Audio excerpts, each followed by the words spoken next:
Hello বন্ধুরা, তোমরা কেমন আছো? তো দেখো, আরেকটা মিনি ব্লগ নিয়ে তোমাদের কাছে চলে আসলাম। এখানে দুপুর 2:30টার মতো বাজে। মাকে আর মেয়েকে খাওয়ার জন্য দিয়েছিলাম। আর দেখো, পাশের বাড়িতে কল লাগাচ্ছিল। কলে দেখো কি সুন্দর জল উপর দিকে উঠে আসছে।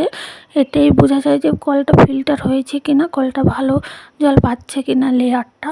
তো আমি যদিও কলের সম্বন্ধে এত কিছু জানি না, ওনাকে জিজ্ঞাসা করেছিলাম। উনি বলেছিলেন যে কলের জল উপর দিকে উঠে আসছে মানে কলের লেয়ারটি ভালো পেয়েছে।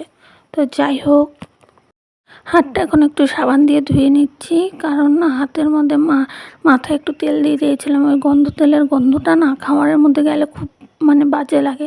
এই জন্য সাবান দিয়ে একটু হাতটা ধুয়ে নিলাম। তারপরে তোমাদের একটা জিনিস দেখাচ্ছি। জানি না তোমরা অনেকে পছন্দ করো কি না, কিন্তু আমি খাই।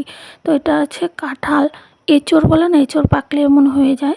তো এটা এখন মুড়ি দিয়ে খাবো। আমি খাই, আমার বড়মশাই খায় না, আমার মেয়েও একটু একটু খায়, আর শাশুড়িও এক কোয়া খেলে খায়, জোর করলে, না হলে না।